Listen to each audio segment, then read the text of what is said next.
This is a video overview of historical context for music of the Middle Ages. It and the following videos are intended to supplement your reading in Grove Music Online and in a music history textbook of your choice. When we study historical periods such as the Middle Ages, Renaissance, and Baroque periods, we typically start by trying to understand the wider historical context for music during the time. We then proceed to trace defining events and developments of the period. These may be developments of style, genre, technique, and/or institutions. Finally, we identify important composers and compositions. It is typical to start the study of Western classical music with the Middle Ages, but of course, there was lots of music before then.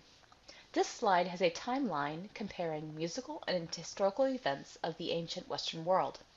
To the left, you see the profile of Pythagoras on a coin. Pythagoras is sometimes called the first music theorist. To the right, there are images of the first music notation on tablet and then on papyrus, as well as a detail from a vase showing individuals performing music in ancient times. Music was used for ancient theater, dance, and worship.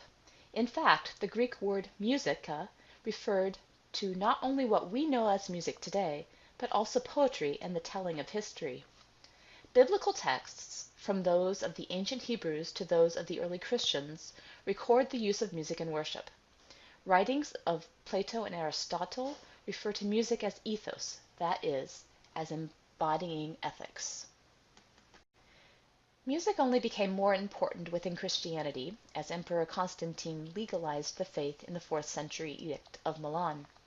We have descriptions of elaborate music used in Easter services in Jerusalem as early as 400 CE. About the same time, Augustine of Hippo, known by Christians as Saint Augustine, debated the use of music in Christian worship, noting that it could be both inspiring and distracting. Augustine was baptized in the font pictured at the bottom left of the slide. This is now in the basement of the cathedral in Milan, Italy. Christianity would eventually become the official religion of the Roman Empire, which would be then known as the Holy Roman Empire. It is important to note that the Roman Empire extended across a wide geographic area, and there were different rites of worship unique to different locales. These included the Old Roman Rite, the Byzantine Rite, and the Ambrosian Rite in Milan. Rome had to work hard to maintain its dominance and defend itself against attacks from outside tribes that were increasingly strong. In attempts to provide unity, Latin was promoted as the lingua franca. Emperors increasingly aligned themselves with the Church, as it was thought that the Church might also provide a cohesive force. The theory was that if people worshiped together in a similar way, they might also stick together during times of war and political strife.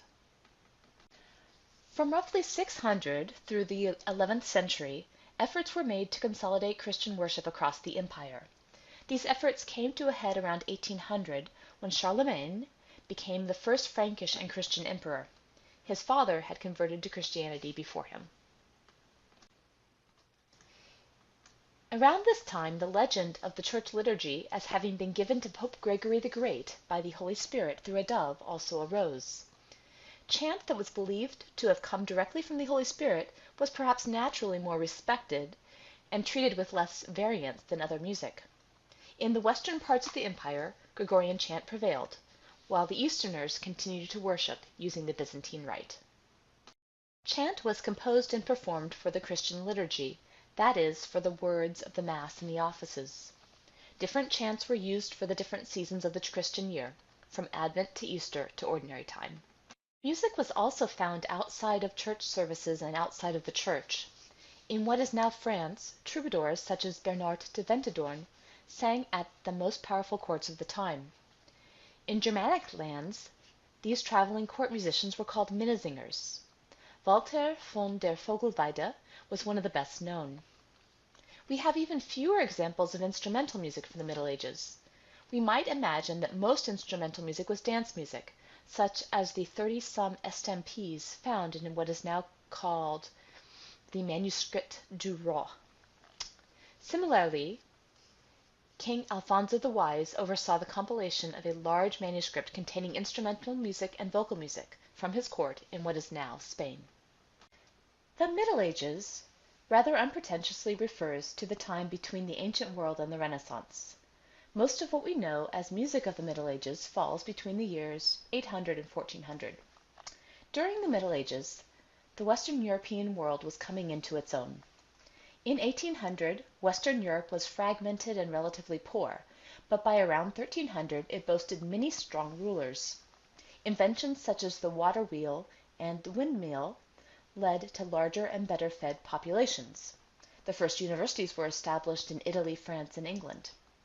By the beginning of the 14th century, Western Europe had become as wealthy as its previously more affluent neighbors, the Byzantine Empire and the Arab states. Society in the Middle Ages was structured by a rigid system of three estates: the aristocracy, the church, and the serfdom. Not surprisingly, most of the music that was written down, and thus more likely to survive to the present day, was sponsored by the aristocracy or the church. In the 14th century, the advances of the earlier Middle Ages were challenged by increased war between Western rulers and the bubonic plague. Still, as we will see, music continued to be composed and performed. This ends the video on historical contexts of music during the Middle Ages.